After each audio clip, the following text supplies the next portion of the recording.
What is good, YouTube? This is DFJ Hoops.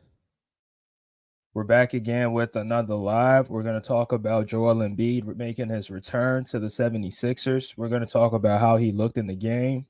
We're going to evaluate his performances, things he could have done better, and how he can continue to look even much more better than he did last night. But um before I get started on this live, let me just give a few shout out to a few people. Shout out to my guy play by play with JJ. I was on his platform last night calling the 76ers game versus the Oklahoma City Thunder. So shout out to my guy Jason Joseph, play by play with JJ. Y'all can go sub to his channel, play by play with JJ. Shout out to him. Shout out to Philly Take with RB. Shout out to running back Philly, DJ Eastwood. Shout out to Mike Sports Vibes. Shout out to the Pull Up Basketball Podcast. Shout out to BJ and Rick. I haven't really had the chance to pull up to a live because last week I wasn't feeling good, but I'm feeling good this week, so I'll definitely pull up to one of those lives. So shout out to the Pull Up Basketball Podcast. Shout out to BJ and Rick. Shout out to my guy Thomas Talented. He already he already came through with a comment. He said, "Boo, go Hawks!" Right? Yeah, Thomas. The Hawks are not doing anything, bro. But shout out to you. I appreciate you for stopping by. I know if you're available, you're gonna definitely pull up no matter what and show support. So I appreciate you for stopping by, bro. But let's talk about the process. Let's talk about Joel Embiid. So the last time we saw Joel in the game was January 30th against the Golden State Warriors in Golden State. Now, in that game in particular, everybody that watched that game knew that Joel wasn't supposed to be out there because he was hurt, he was injured, but he was cleared by the medical staff to go out there and play, knowing good and damn well that he wasn't really looking too good out there. And he went out there, played, and ended up re-aggravating his knee injury, and that forced him to be out for about 2 months. Now, he had a knee surgery. I mean, they're not calling it a knee surgery. They're calling it a knee procedure. They're calling it a procedure, but I think he definitely underwent surgery.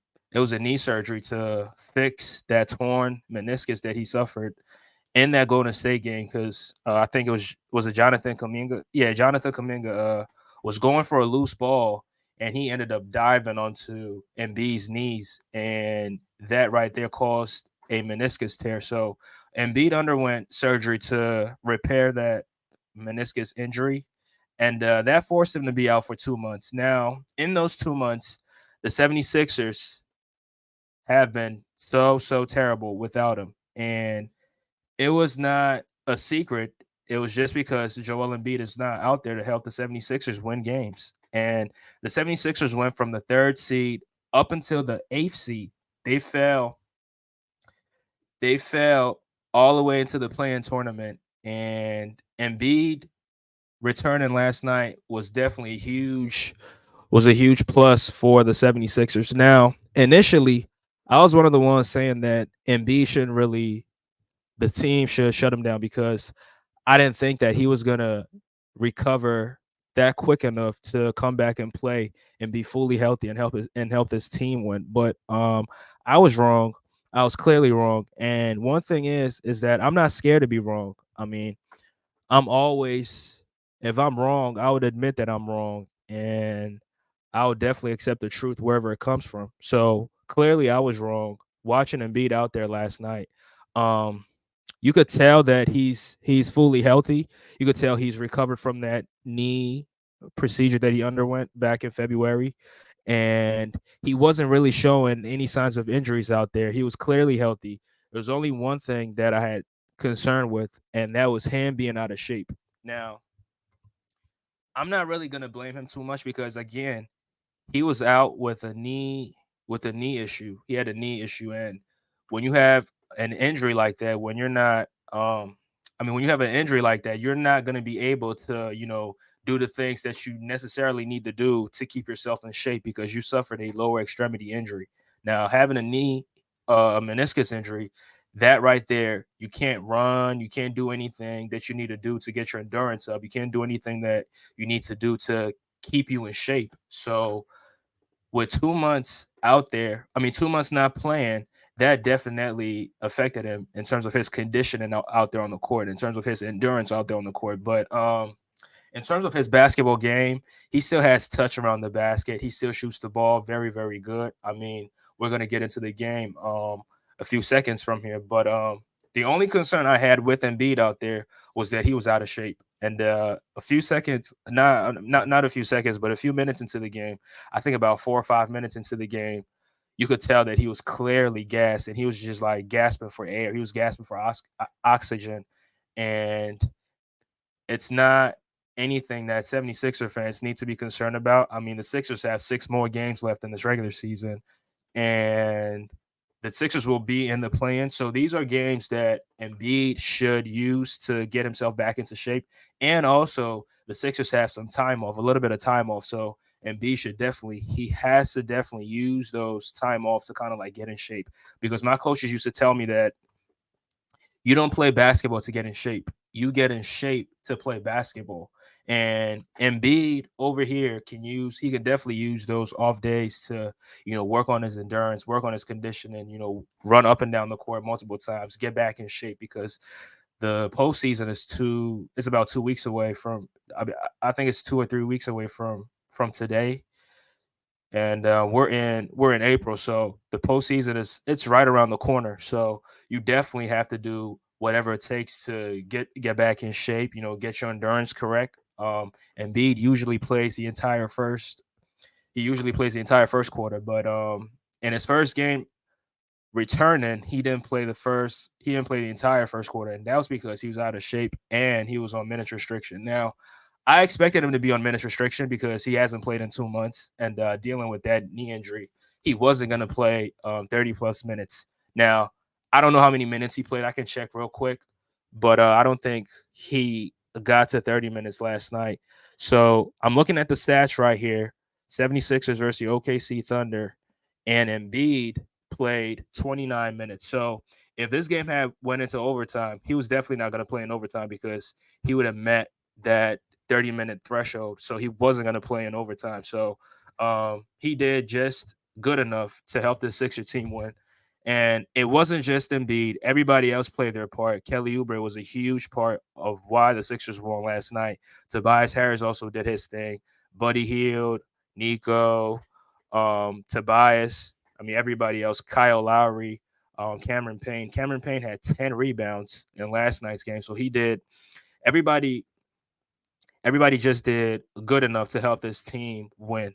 Now let's go into the game. So Embiid comes out, and initially I thought he was going to come off the bench because he hasn't played in a long time, and I was looking for the team to bring him off the bench, but that wasn't the case. He was starting. He played 29 minutes in this game right here, and he came into this game right here, and him moving up and down the floor, you could tell that he wasn't really in any sorts of pain. He wasn't in no pain whatsoever, but he was just moving a little bit slower than his usual self. And I mean, he hasn't played in 2 months, which I've said this like multiple times. He hasn't played in 2 months, and that could be a reason why he was moving a little bit different out there on the basketball court. Because if you haven't played in a long time, you're not gonna just jump out there on the basketball court and get back to the level that you were playing at before you got injured.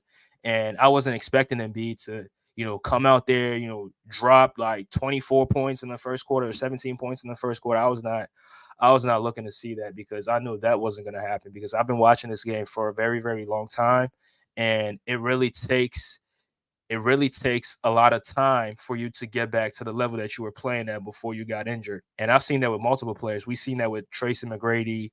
We've seen that with Grant Hill. I mean, if you haven't watched basketball for a long time, you probably didn't watch T Mac and Grant Hill play. But I mean, I watched these guys play. These guys were injury prone players, and every time they stepped back on the court, they were not playing at the level that they were playing at before they got injured. So I wasn't expecting that for Joel, but he came out there and he was actually looking good to me.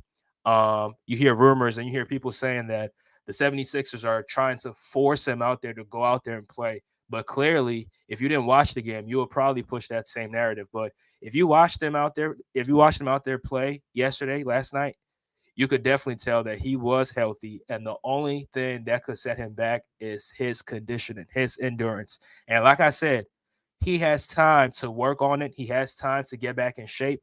He has time to do all the necessary things to get his endurance back. So that right there should not be a major concern for Sixer fans. Now,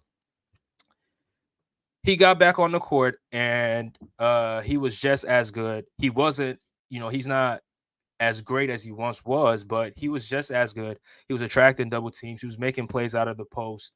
He was making, some good passes. He was making the right reads. And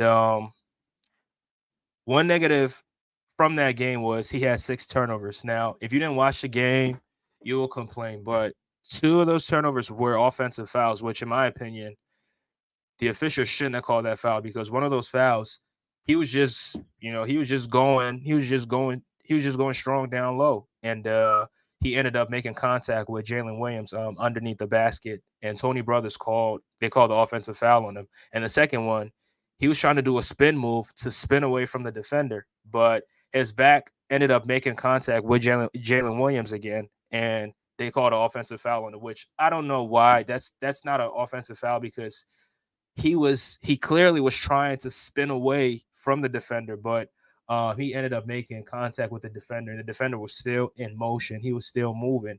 He didn't really set. His feet was not set when Embiid was trying to spin away from him, and they ended up calling, they ended up calling those offensive fouls on him, which I don't think those are offensive fouls because clearly he was trying to spin away from the defender. But he did make some bad passes. I think he made like 3 bad passes. One of those passes that he was trying to make, it just deflected and it ricocheted to the other defender, and he ended up turning it over. But overall, 6 turnovers.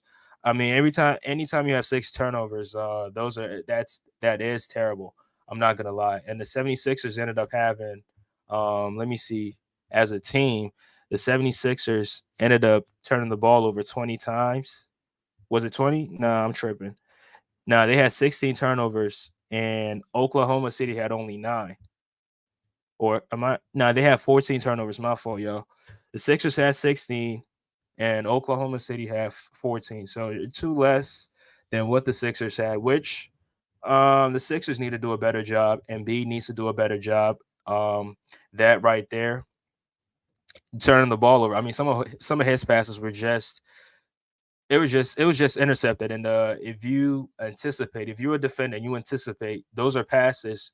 I mean, those passes that he made right there, those are the passes that the smart defenders, if they're playing in the passing lanes, they tend to get a ton of steals because it's like you're telegraphing those passes, and those are bad passes to make. But uh Embiid did have 3 steals in that game. I mean, he had one of the best steals was I think 30 seconds left in the game where Josh Giddey was trying to cross him over, and he ended up, stripping him off the ball. He got the steal. He ran down the floor, and he ended up getting fouled by Jalen Williams again. Now, Jalen Williams is a good player. He is a good player. Now, he's not as flashy as some of these players in this league.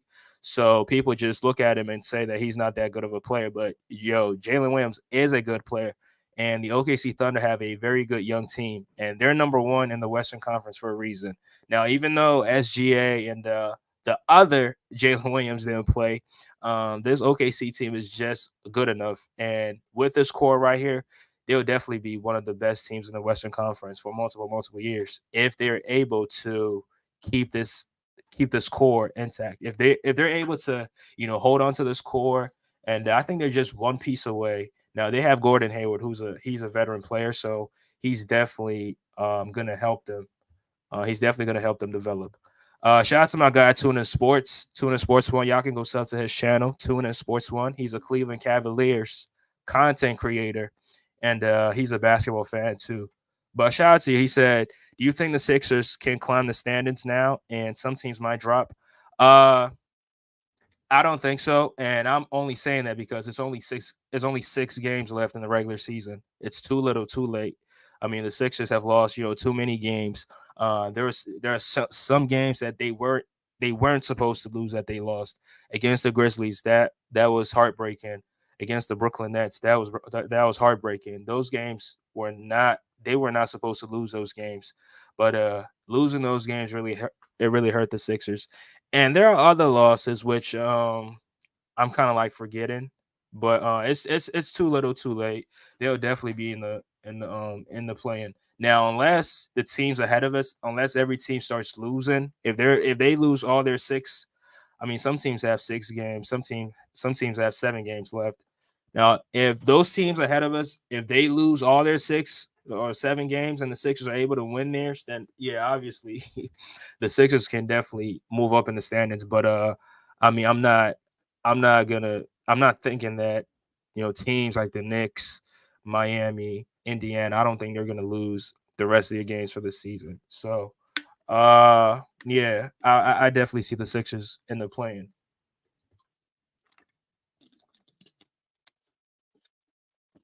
Tuna Sports get yeah. I don't see the Sixers getting out of the playing.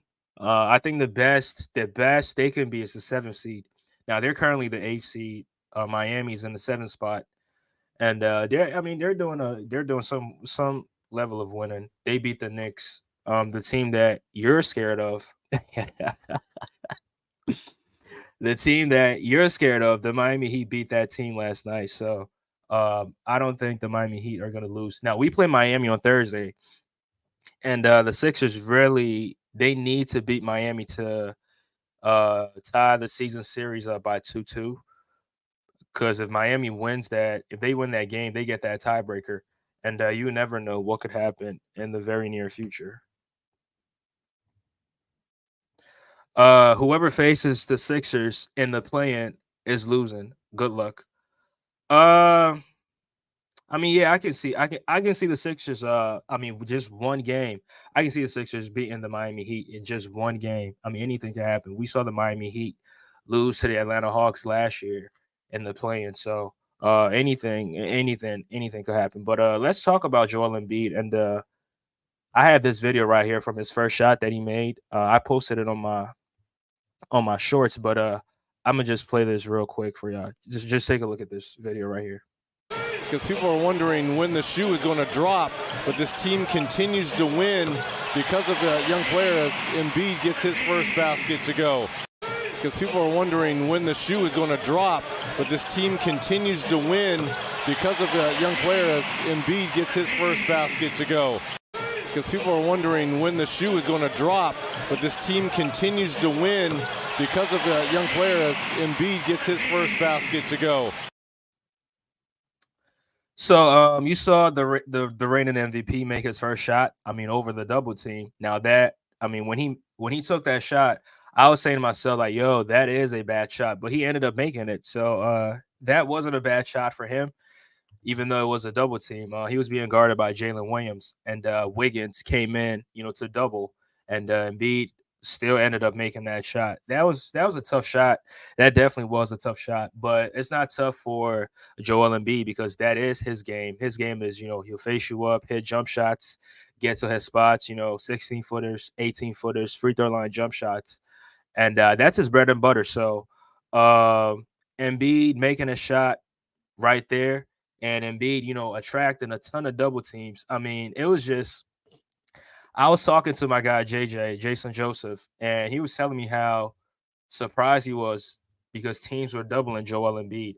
And me personally, I wasn't really surprised. And in fact, if I'm the other team's head coach and I have to come up with the game plan on how to neutralize Embiid, I'm sending double teams every single time. He's not going to play one on one because he is that good, and I'm not going to watch him play one on one because he can definitely demolish any defender in front of him. So I'm not if I'm the head coach for the other team and I have to come up with a game plan like a defensive game plan, I'm always gonna put two on the ball. I'm gonna force somebody else to beat me. I'm not gonna let Joel Embiid beat me. I'm gonna force Tobias Harris to beat me. I'm gonna force Kelly Oubre to beat me. I'm gonna force everybody else but Joel to make shots if my team is gonna lose. So um the Thunder doubling Joel Embiid, that was a good strategy. And sometimes Embiid was just holding on to the ball. He's kind of like being a ball. Now Embiid is a ball stopper, and sometimes I just feel as though that he just needs to make the right pass and just be free and just just reset and set another get in position another way and call for the ball and use his gravity to kind of be a playmaker for the team because if you hold on to the ball that much and you're attracting that double team, somebody's definitely open. Now you may not hit the open man right away, but swing pass could definitely find the open man, and we can definitely make them pay for it. We can definitely make them pay for putting two on the ball for sure. uh My guy Twitter Sports says against midgets. That's not his fault. That was not his fault. I mean, you saw Chet Holmgren on the court, and Chet is 7'1", 7'2", but you could tell he wanted no smoke from the 7-foot beast because he remembers Embiid giving Wembanyama 70 points before he got hurt. So Chet was looking at that situation. He was like, "Nah, I'm not. Nah, I'm not. Nah, I'm not getting 70 put on me.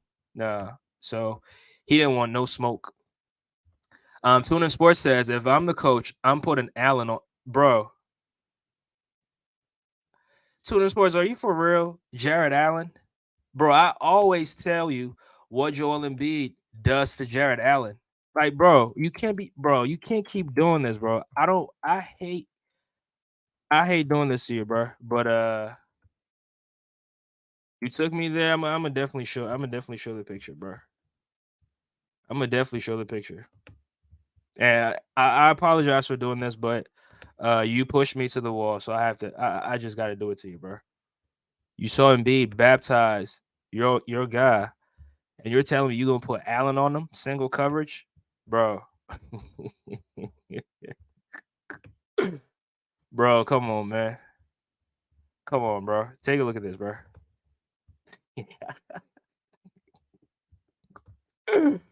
Oh my goodness. Bro, this was like from 2 years ago, and you're telling me you gonna put Allen on him, bro? Single coverage? Oh my goodness. Allen don't want that, bro. He definitely don't want that smoke. Now, no single person can guard and be 1-on-1. It's just you have to put two on the ball. One person cannot stop him. He's just too good. He's just too dominant, and one man cannot stop him. Now we've seen some individual defenders have success on him, but I just think that this version of Embiid right now, one man cannot stop him. Just one player cannot do it. And like I said, he was attracting a ton of double teams from last night's game, and he was using that to kind of like be a playmaker as well. He did finish with seven. Was it seven? Yeah, he did finish with 7 assists, and most of Tobias Harris's points were created by Joel Embiid. I mean, he was using his gravity to find open looks for Tobias Harris, and Tobias should have made a ton of shots. I mean, Tobias was 5 for 14 from the field.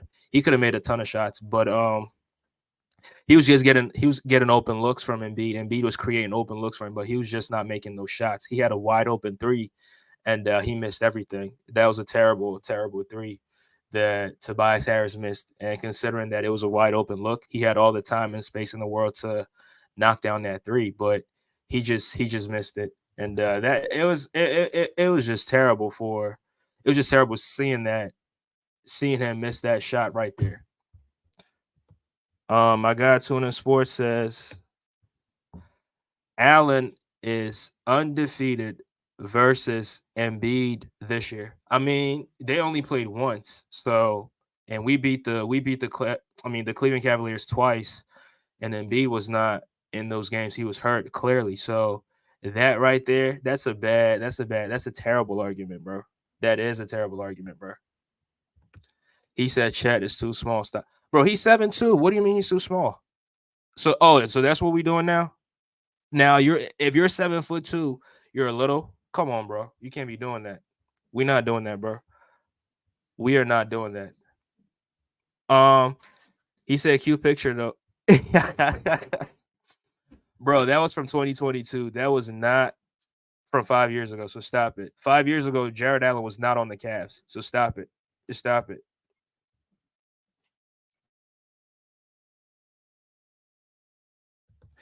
Yeah, 5 years ago, Jared Allen was not on the Cavs, but Embiid did finish the game with he had 24 points, 6 rebounds, 7 assists. Now he should have got more rebounds than that. Embiid should always look to get at least 8 or 9 rebounds a game.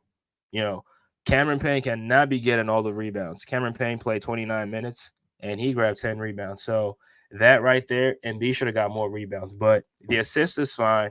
He used his scoring gravity to create opportunities for his teammates. There was a shot right there that Kelly Oubre hit that Embiid created for him, which I thought was a good shot. And that was a great pass from Embiid as well. Making that pass, you can tell that Embiid has definitely evolved as a passer, and he's willing to, make the pass, make the right reads, and not make it difficult on himself. Now, in this game right here, Joel Embiid and Kyle Lowry seem to have some, some kind of instant on chemistry. I mean, they were running pick and rolls. And Embiid, man, it's tough to get around the Joel Embiid screen. Like, that's a that's a tough screen to come around. But they were running the pick and rolls. They're running the 2-man game. And Kyle Lowry himself did have a ton of open looks, but he wasn't taking them. And I was saying to myself that, you need to take those shots when you get in the lane and the defense is playing drop. You should definitely look to, take those shots. You should definitely look to be aggressive and capitalize on those opportunities right there. But he was constantly trying to look for Joel. Every time he came off that screen, he was looking to, throw that pocket pass. Now he did make some good pocket passes to Embiid. Embiid did capitalize on a few of those, but I just feel as though that Kyle Lowry needs to, he needs to look for his shots sometimes. Now we know he's not a score first guy, but sometimes when you get the open look, you should just take the shot, in my opinion. Tuna Sports says, I'm not gonna lie, from the games I've seen from campaign, he's been an impressive for a backup. Bro, what you mean a backup dancer? Bro, Cameron Payne is definitely better offensively than Patrick Beverly. I mean, it's no secret. Campaign has definitely helped the Sixers win, some close games, definitely, and he's definitely good as a backup point guard. And I definitely take him over Patrick Beverly. Now you may think I'm crazy, but hey, that's just my opinion. But yeah. So Embiid and Kyle Lowry seem to have some instant connection, instant chemistry, and they were running the 2-man game. But I want to see more of that 2-man game, and I want to see more of Embiid and Buddy Hield. Uh, those dribble handoffs, I definitely want to see that. And Embiid did create for Buddy Hield off of DHO action, and Buddy Hield took I think 2 dribbles and he shot the 3, and that was from a Joel Embiid dribble handoff. And a lot of Sixer fans are looking to, they want to see that action a lot. We want to see the 2-man game between Embiid and Buddy Hield because we believe Embiid can find Buddy Hield a ton of wide open looks. Now, Buddy Hield didn't really take a lot of threes in last game right here. He only took 2 threes and made one of them. So we definitely need to see him increase that volume right there. And he came off the bench. He didn't play too many minutes, but we definitely want to see an increase in that volume right there. We need to see Buddy Hield take a lot of threes. And now with Embiid on the floor, yeah, he should definitely be looking to, take a lot of threes. He's going to get a ton of open looks, and he has to definitely capitalize on those open looks because Embiid is going to be double team, triple team, quadruple team. I mean, not quadruple team, but he's going to definitely attract a ton of attention, and we need our shooters to capitalize on those off of those attentions right there. And Kelly Oubre made his shots. He made his threes. He took 7 threes. He made 4 of them. Tobias Harris didn't really shoot the 3 ball that good, but he made some threes that Joel Embiid created for him. So shout out to Tobias Harris as well. Tuna Sports says, yeah, I mean, at first I wasn't really with the pickup. I mean, because Patrick Beverly really, what you call it, he gets it out the mud. So, but watching Cameron Payne out there, I mean, it was definitely a good move for the Sixers, offensively. He just does everything, and he's in his 30s. I think he's in his either early 30s or mid 30s, but he's still fast. He can initiate the offense. He's very quick. Now his jump shot is not his jump shot doesn't look that pretty, but sometimes it goes in, and that's all that matters. As long as it goes in, that's all I care about. No love. Now I showed Tobias some love. I mean, he has some good plays offensively in the game that I really appreciated. Now I wanted him to make more shots. He was 5 for 14 from the field, but he finished with 18.6 rebounds and 4 assists. And do I think he could have made more shots? Yeah, because they were putting smaller guys on him, and when he gets in that, on the block and he's posting up, especially when those little guys are on him, he should definitely look to capitalize on those plays. But he didn't really capitalize on those plays right there, and I felt like he let the defense off the hook. Am I? Oh, so I apologize. He made five threes. He took 8 threes and made 5 of them, but he was 5 for 14 from the field in total. So he did make his threes. But like I said, when he got on the block, when he was taking, like when he was posting up, when he was posting those little guys, Isaiah Joe and Wiggins and Case and Wallace and all those other guys, he wasn't making those shots. Like those are shots you need to make.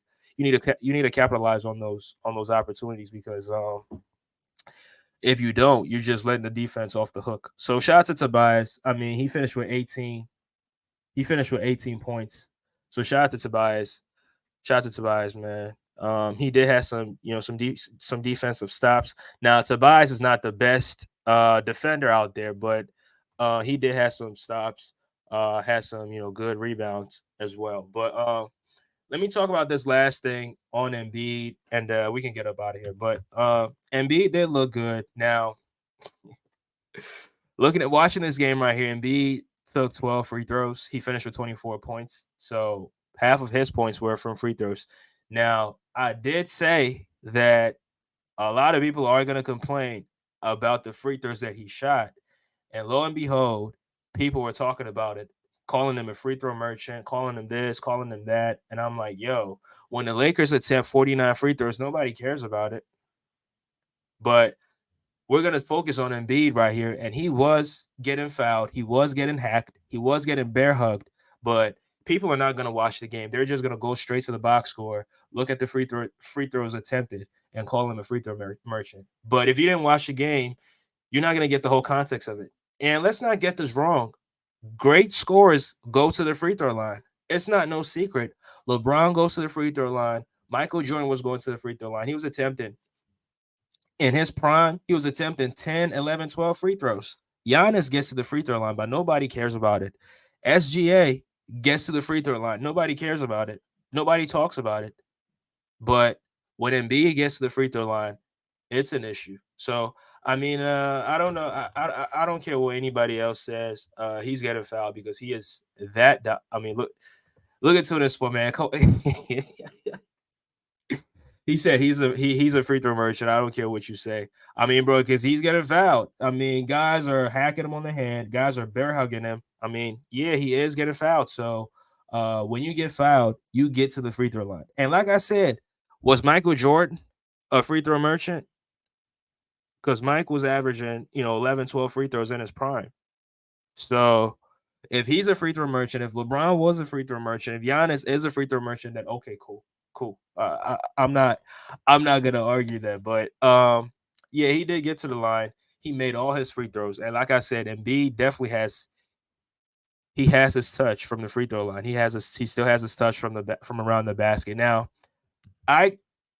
when he was hurt, I definitely think that he was definitely always, practicing his free throws and, shooting those 16-footers, 18-footers, and, those free throw line jumpers. I believe that he was still doing that. Now, he wasn't, doing stuff that he needs to do to get in shape. I don't think he was doing anything endurance related, but he was definitely, taking jump shots. He was definitely working on his touch around the basket. And you can tell that he hasn't lost his touch. I mean, you would think that somebody not playing basketball for about 2 months, when they get back on the court, you would think that they're their jump shot will be broke, but Embiid's jump shot was not. It's definitely not broke. I showed y'all the video about him, making him making a jump shot over two defenders. I mean, he was able to make his shot. He was he was able to make a shot over two guys, and that was a good looking jumper in my opinion um from Embiid. Tuna Sports says Giannis and SGA are merchants too, bro. Okay, if they're merchants, okay, cool. All right, man. I ain't got no argument there, but I mean, the great scorers they do get to the free throw line. Giannis is averaging 30. SGA is averaging 30. Embiid was averaging 30 before he got hurt. So if you're averaging 30, you're definitely getting to the free throw line at least 7 or 8 times, maybe 9 times at least at the minimum. So if you're gonna call them free throw merchants, then okay. Because yo guys not getting to the free throw line, so you're a little bit salty, but it's all good though. It's all good, bro. Hey, shout out to the Cavs, shout out to Donovan Mitchell, shout out to my guy Thomas Talented, bro. I appreciate you for stopping by. We was going at it on Instagram, but I gotta call you out on your cap, and I'm gonna definitely be on BJ channel. I'm gonna definitely be on there. We gonna talk about the Sacramento Kings and the Clippers game.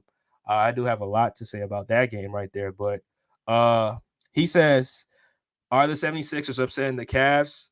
I mean, they trust me, they don't want to see us. The Cavs definitely don't want to see us. The Cavs, they're the third seed, so the Cavs don't want to see the Sixers. They don't want to see the Knicks. They want to play the Orlando Magic or the Indiana Pacers. That's who the Cavs are looking for. They're not looking for us. They're not looking for the Knicks. They're not looking for the Miami Heat because they know that's a first round exit for them. So they're not looking for any of those teams. Not a chance. No, but the 76ers will beat the Knicks. Bro, why do you want us to take care of your business, bro? I asked you on Instagram. Why you try? You want the Sixers to handle the Knicks so bad, like, bro, you should be wanting the Cavs to play the Knicks because after they embarrassed y'all last year in the first round, even though I picked y'all to win, I picked the Cavs to win last year in the first round, and Donovan Mitchell laid an egg. So you should be looking to get your revenge, but I don't know why you want the 76ers to take care of the Cavs business. Like, bro, that's not our business. The Celtics are our business, bro. Not the what you call it. Not the New York Knicks. Thomas Towns is a nigga. Man, Twitter Sports, you funny as hell, bro. I do cap. There you go. So you agree that you've been capping on the Knicks. Oh, he said I don't do no cap. Okay. Oh, nah, bro, you've been capping on the Knicks. I mean, you've been capping on the Knicks, and BJ been capping too. BJ capping. I'm gonna definitely pull up. I'm gonna definitely pull up. None of y'all beating the healthy Knicks, bro. The Knicks are not who you think they are, Thomas. I keep telling you, but we'll see. They still have players out. I saw that Julius Randle underwent season-ending shoulder surgery. I don't know if he's gonna come back. OG Anunoby is also out, and their center's also out. So we don't know. We don't know if we're gonna see them healthy. But the Knicks, they're a scary team. Like, but Thomas, like, I'm gonna be real. I've said multiple times that I don't want to play the Knicks, even though I believe the Sixers can beat them. It's just gonna be a 7-game series. It's gonna be a dogfight. That's why I'm not trying to play the Knicks. I'm not scared of the Knicks. The Sixers can definitely, with Embiid out here, the Sixers would definitely what you call it. The Sixers can definitely beat the Knicks, in my opinion. I could be wrong. Robinson is back. No, he's not. I mean, did he play last night? Because he didn't play. Isaiah Hartenstein was the starting center for them last night. He wasn't. I didn't see him out there. I mean, he could be back, but I could be. I could be wrong because I watched a few clips from that game. I didn't see Mitchell Robinson. I didn't see him. So I could be wrong, but it is what it is. Thomas Allen said, I hear Randall was close to back like a week ago. I thought. I mean, I just saw last night that he had the season-ending shoulder surgery. So I don't know. It's a little bit tricky. And OG didn't play last night too. So the Knicks. I mean, listen, we don't care about Knickerbockers. We don't care about the Knickerbockers. We'll see them when we see them. We're not scared of the Knickerbockers. We're not the Cavs. We not scared of them. We not scared of them. I'm letting y'all know. We not scared of them. So Tuna Sports says Heat and Cavs will take care. No, now you don't believe that the Heat would definitely take care of them, but not the Cavs. Nah, not the Cleveland Cavaliers. No, I don't think so. If y'all face the Knicks, that's the first round exit for y'all again, probably in 5 games. And like I said, Jalen Brunson always smokes Donovan Mitchell. So that's that.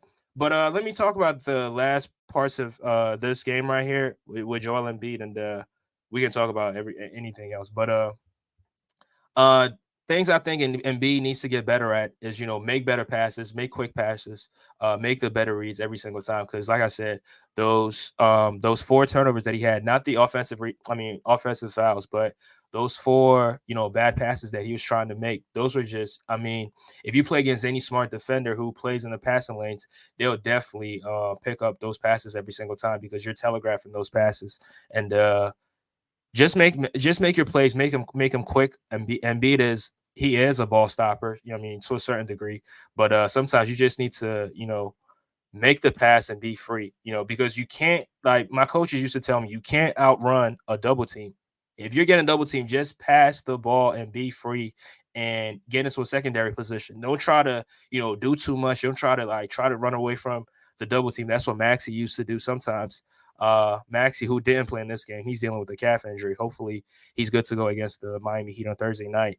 But don't try to outrun the double team. Don't try to hold on to the ball for so long when the double team comes. Just pass it off. Just be free and get into a secondary position. So that's that. And Embiid needs to get into better condition. He needs to get into better shape because the playoffs is right around the corner. And Embiid is going to be playing, 30 plus minutes every single night, maybe 35 minutes.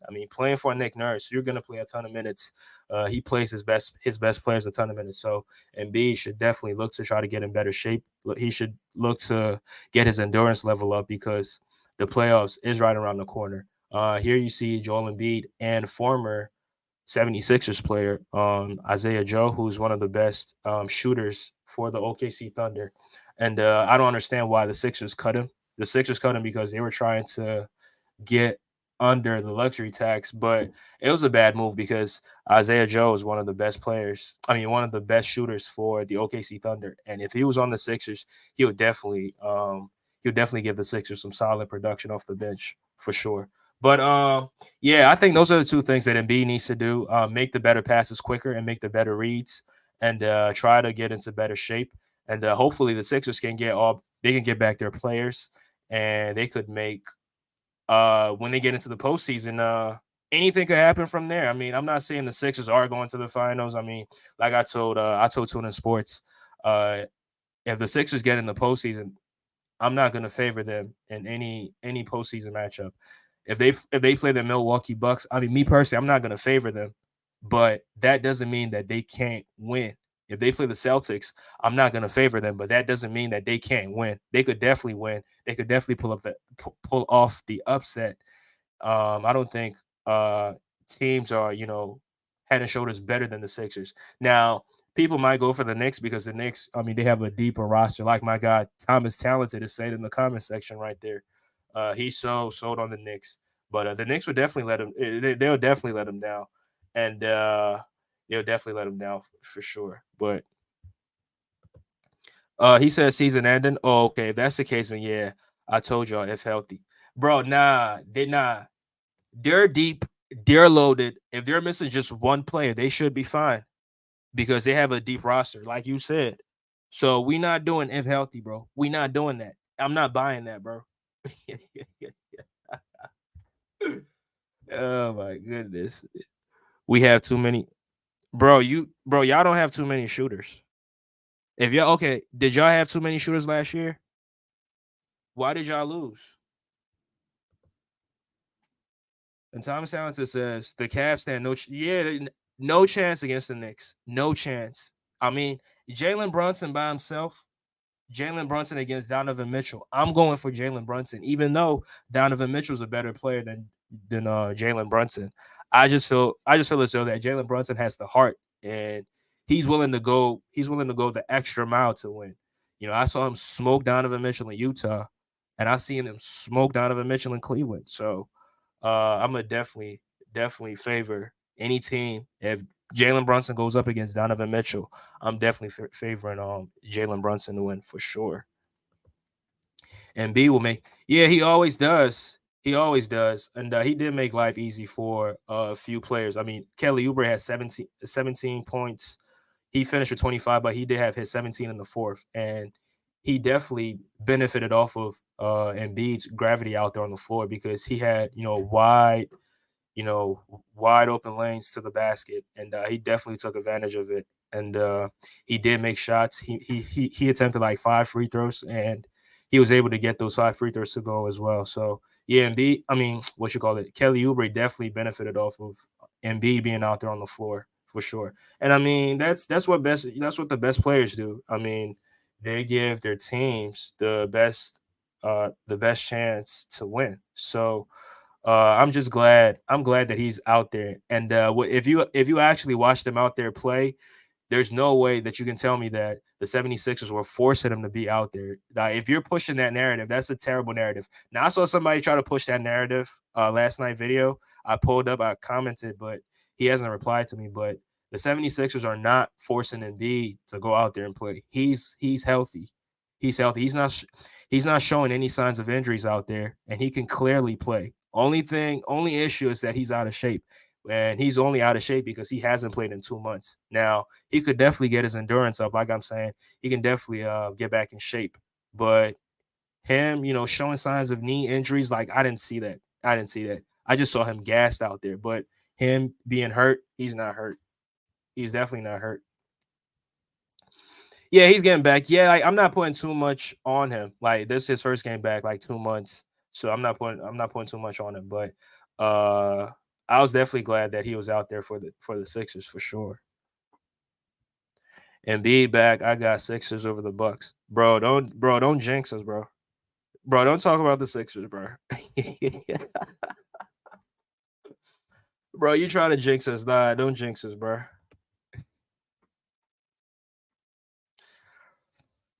Thomas Allison says, nah, y'all not missing the number 2 scorer and advancing. You talking about Maxi? Maxi's, I expect him to play. I definitely, yeah. I mean, yeah. I agree. I agree with what you said there, Thomas. Yuck, bro. I don't cap, bro. You cap. I say it how it is, bro. I don't cap. I say the truth. I keep it 100. I stand on business, like, bro. I don't know. No. I mean, Thomas, yeah, we know that. Like, yeah, I mean, without Maxi, this Sixer team is. I mean, we need a perimeter player out there that can definitely be some level of a shot creator that can also create his own shot, create for his teammates, be some level of a threat out there on the floor. So yeah, we definitely need Maxi out there on the floor. I'm not gonna argue that. Thomas Townsend says remove Garland. Cavs are going. I mean, yeah. I mean, yeah. I mean, you take that midget off the floor, yeah, they definitely going home. Yeah.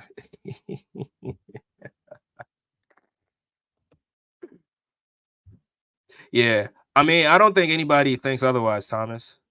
I mean, did Tuna Sports say? I mean, I don't know what he said, but yeah, I mean, we definitely agree with you. We definitely agree with you. Now, there might be exceptions to the rules. There might be exceptions to the rules because Miami last year, Tyler Hero was there. I think he was either first or second in scoring. He averaged 20 for them, but he missed the entire postseason, and Miami was able to make it to the finals. So that's just an exception to the rule. So yeah. Tuna Sports says, "Look who Donovan was playing with." Stop. Nah, we're not doing that, bro. Those are the same. That's the same team that he won 51 games with in the regular season. So now we're not doing that, bro. So try again, try again, try again, bro. We're not doing that. We're not. You're not gonna look down on the players when it was the same players that he won 51 games with. That's what y'all trying to do, and y'all try to denigrate LeBron teammates back in Cleveland. Now those teams was not good, but They won 61 games. So we're not gonna denigrate those teammates. No, we're not doing that, bro. So try again. Try again, bro. Eric Spoelstra is the only coach who can advance. Yeah, Espo is definitely one of the top coaches in the league. So yeah, I definitely give him that. I definitely give him that. What's your 8-man versus the Bucks? So 8-man, Embiid, Maxey, Kyle, Harris, Oubre, Buddy, Nico, and am I missing someone? And Paul Reed. Yeah, that's my 8-man versus the Milwaukee. Now Milwaukee's definitely gonna play Giannis for sure, Damian Lillard for sure,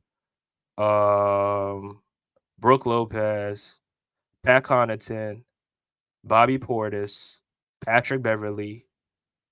Is it AJ Green and what you call it? The dude with the dreads, what's his name? Jay Crowder. So yeah, that's probably gonna be their 8-man rotation. Yeah. But yeah, the Sixers can definitely beat. We can definitely take care of them for sure. Remove Paul George and the Clippers are going. Yeah, they are. I mean, if they go up against if they go up against one of the best teams, yeah. But I believe if they play like a team like I don't know. I mean, certain teams they could get away. I mean, they could win a game or two without Paul George, but you need PG out there to win. You definitely need PG to win. And I have this theory. I'm gonna save it for the last. And I want Thomas to listen to me while I say this. Look who came off the bench: Rubio, Jetty. But nah, bro, I'm talking about last year. Last year, Rubio was not on the team. Was he on the team last year? I mean, I don't remember. But yeah, Jetty Osmond was on the team. But bro, why are you trying to look down on those guys when those are the same guys that he won 51 games with? And he went into a playoff series and he didn't show up. Bro, stop. Nah, we not doing that, bro. We not doing that. We got a better bench now. We got Morris and Niang now. Hey, Thomas, you heard that? I'ma definitely take let me take a picture of this. Good. All right, cool. Cool. So if y'all lose in the first round again, bro, I'm coming right to this comment right here. I am coming to this comment right here. Now, let me talk about this my theory right here. I think the Clippers are going to the finals.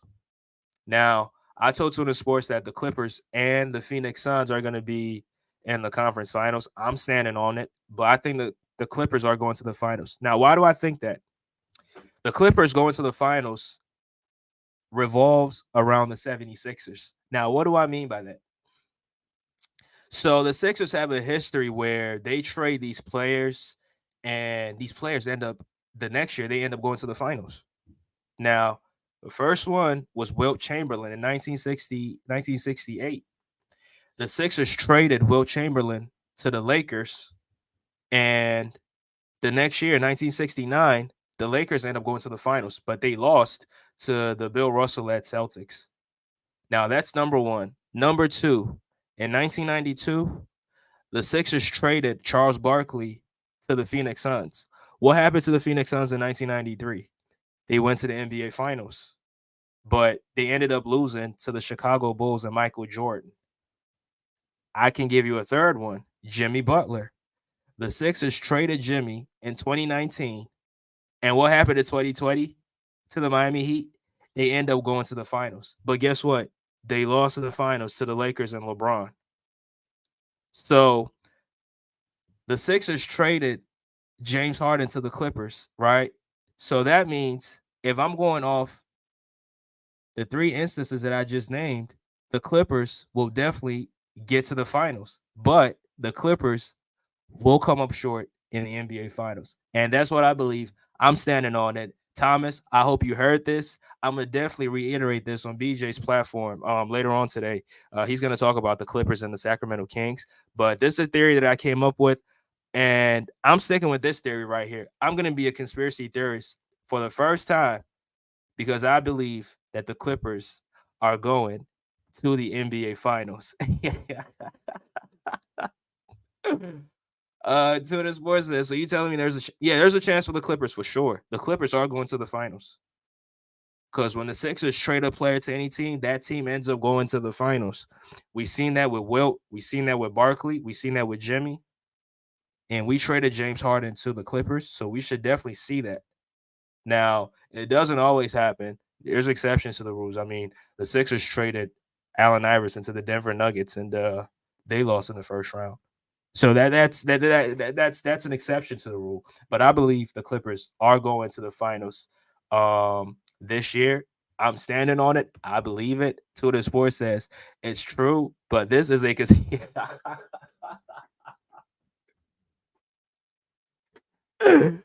yeah, but bro, I'm standing on it, bro. I am definitely standing on it, bro. I'm definitely standing on it. We can bring up the coaches theory too. What's the coaches theory? I kind of forget. Um, oh yeah, I told you when a team changes their coach, they go to the finals. Yeah, that's why I picked the Phoenix Suns to get to the conference finals. Now I didn't pick them to go to the finals, but the conference finals. And I'm picking the Sixers and uh Milwaukee to get to the conference finals. No, but I mean, I'm just playing. But the coach theory, it works, but sometimes it doesn't work because I mean, we've seen other teams, switch their coaches and they lose, they get swept. I mean, Brooklyn changed, they switched up their coach. They fired Steve Nash, they hired Jock Vaughn, and the Sixers ended up sweeping them in the first round. So the coach theory doesn't always work. But Twitter Sports says, "Oh yeah, Doc Rivers going to the." Hey, it could happen, but my theory for the Clippers, that is definitely gonna happen. I'm standing on it. And you heard it here first, bro. If they go to the finals, now I'm gonna definitely reiterate this on BJ platform tonight. I believe the Clippers are going to oh, he just showed up. What's good, BJ? I have a theory. My theory is the Clippers are going to the finals. And I'm saying that because the Sixers have these players that when we trade them, the team that the other player ends up going to, they go to the finals. The first example was Will Chamberlain in 1968. The Sixers traded him to the Lakers. What happened in 1969? The Lakers was in the finals. The second one was Charles Barkley in 1992. The Sixers traded him to Phoenix. 1993, Phoenix was in the finals. And recently, the Sixers traded Jimmy Butler to the Miami Heat, and Miami ended up going to the finals. So, with that logic right there, I'm using that same logic, and the Sixers traded James Harden this season, and Harden is with the Clippers. So, Harden and the Clippers are going to the finals, but they're gonna come up short in the NBA Finals, and I'm standing. That's what I'm sticking to that. You can call it Tuna Sports. You can call it a conspiracy theory all you want. I'm sticking with it. And I believe the Clippers are going to be in the NBA Finals, and that's how I'm going to end this. I appreciate everybody that. Let me see. BJ said that's a good theory. I actually thought there could be a Clippers versus 76ers in the finals. It could happen, but I mean, people are not going to give the Sixers that benefit of the doubt because Embiid never got out the second round and this and that. So, but I mean, can the Sixers make it to the finals? Yeah, I don't see why they can't. I mean, Embiid is healthy. All he has to do is, get back in shape, get his conditioning right, get his endurance right, and the Sixers are definitely gonna be okay. Kawhi isn't losing in the finals. He lost in 2013. Now in his prime, he hasn't. So we have to. BJ, we'll see. But that's my theory. I'm sticking with it. he's getting he's getting that shit. I mean, yeah, I believe Kawhi can get it done. But I mean, off that theory right there, I mean, yeah, the teams don't win. The teams end up running up on one of the sports, greatest players. I mean, the Lakers ended up running up on Bill Russell in the finals and they lost. Phoenix ran up on Michael Jordan, they lost, and Jimmy ran into LeBron and he lost. So maybe the Clippers may run into Embiid. Embiid could make history. I mean, I don't know, but it's Yeah. Thomas said, yeah, I brought up 2013 because BJ said Kawhi doesn't lose in the finals, but I mean in his prime he hasn't lost. He's only been to he's been in the finals 3 times. He's 2-1 in the finals, but um yeah, we'll see, man. Tuna Sports says we hope.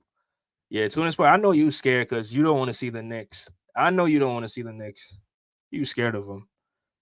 Ty Lue will lead the way. I believe so. I believe Ty Lue's a top 10 head coach in the NBA, but Thomas feels otherwise. He's entitled to his opinion. I just feel as though Ty Lue's top 10 head coach in the league. And yeah, I just feel that way. Now we picking on rookie type years. We are. Yeah, we are. We are. We give Magic Johnson credit for. I mean, he beat the Sixers in the finals his rookie year, and I get on Dr. J for losing that finals. Hey Thomas, come on, bro. Come on, bro. You gotta come on. You can't be on Ty Lue every single time. Now I know y'all gonna be on his helmet for this game. Yeah, I said it. Yeah, I'm gonna definitely pull up. I'm gonna definitely pull up because I have my thoughts on this game right here.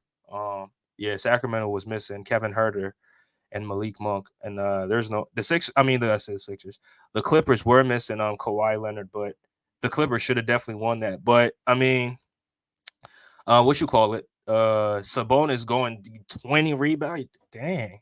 He was getting all those offensive rebounds and he was getting on the glass. The Clippers are not boxing out.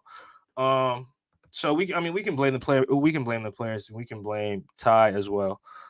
He said going live in 3 hours. Yeah, I think it's at 5:30 Eastern time. So I'm gonna definitely pull up. I'm gonna definitely pull up for sure. Thomas Townsend says Magic is a legend. He is. Magic is a legend. Yeah. All development is different. Yeah, that's true. That's true.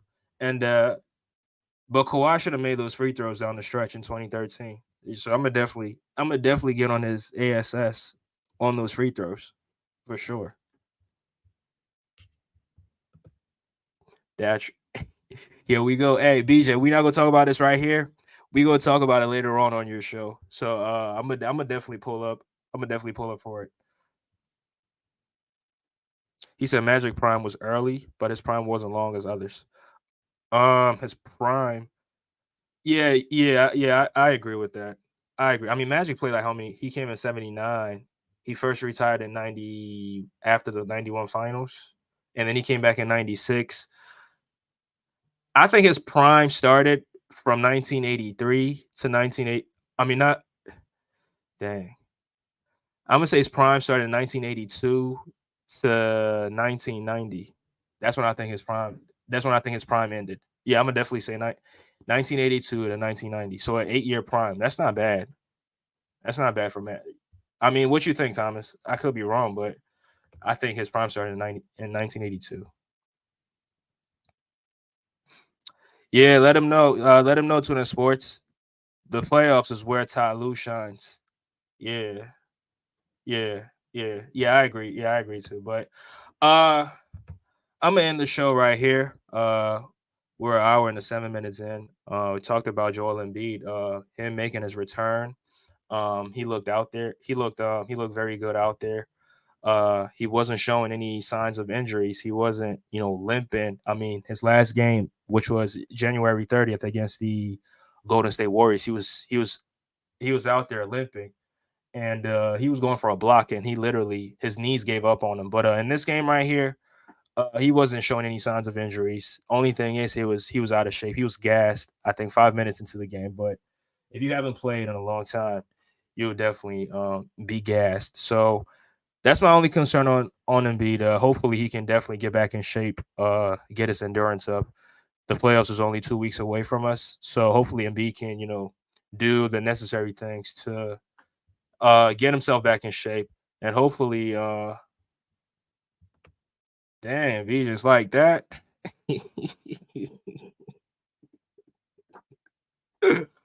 Oh man, but I mean, you got a point. I mean, we the AFC, we in the playing, so yeah. If you say that, I'm not even mad at that.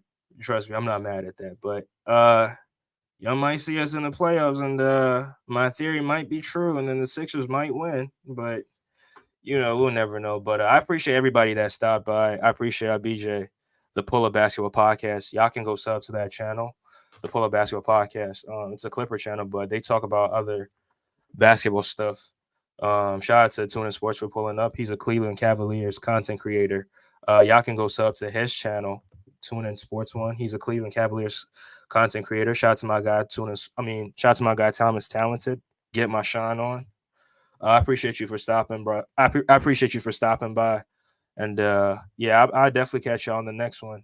Shout out to my guy BJ again. Shout out to Rick. I haven't spoken to Rick in a long time. Hopefully there's a show this Sunday. BJ, I hope there's a show this Sunday because y'all haven't had a show these past few Sundays. I don't remember the last show that y'all had, but hopefully whatever's going on, hopefully y'all can have a show this Sunday, and we can definitely talk hoops for sure. Great content. I appreciate you, BJ. Appreciate you for putting me on. I can't thank you enough. I appreciate you for putting me on, bro. And yeah, shout out to everybody that pulled up. Shout out to Mike Sports Vibe. Shout out to Running Back Philly, DJ Eastwood. Shout out to Philly Take with RB. Shout out to Sixers Talk with Romp. Shout out to my guy Play by Play with JJ, one of the best play-by-play announcers on these YouTube streets. But shout out to everybody that pulled up. I'll catch you guys on the next one. Peace.